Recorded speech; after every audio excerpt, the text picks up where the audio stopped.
UV mapping is the act of reprojecting a 3D model's surface into a two-dimensional plane.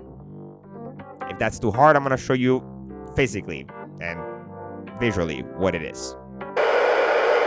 What's inside a default cube in Blender? Is it the meaning to life? Is it a parallel universe that we know nothing about?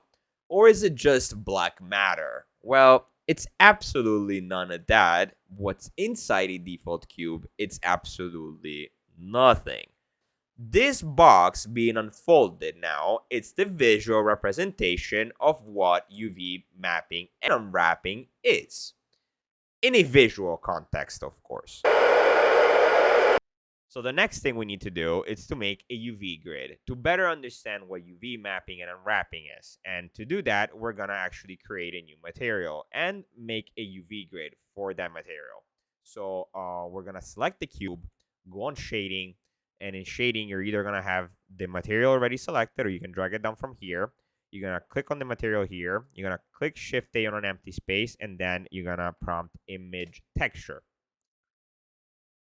You're going to make a new texture. You're going to call this UV grid.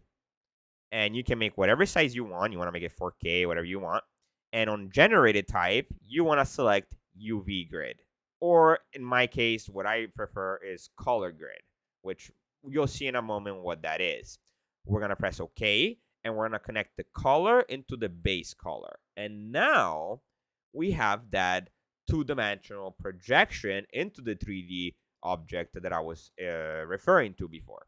What you're gonna do, you're gonna go on UV editor here into UV editing. You're gonna select this and you're gonna select UV grid, which will open the UV grid map. To see it here, you're gonna go into object mode or whatever, and then you're gonna go into viewport shading. By scrolling your mouse, you're gonna be able to scroll this portion of the tab.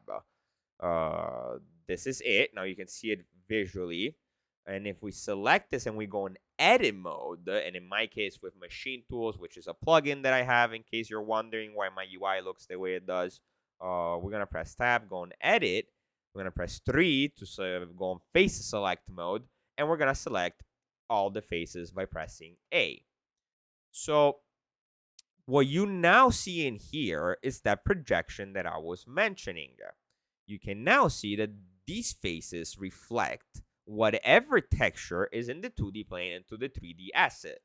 So let's say we're going to select in here an edge, right? And I'm going to move it. You see how the UV is stretching? And that's what I mean.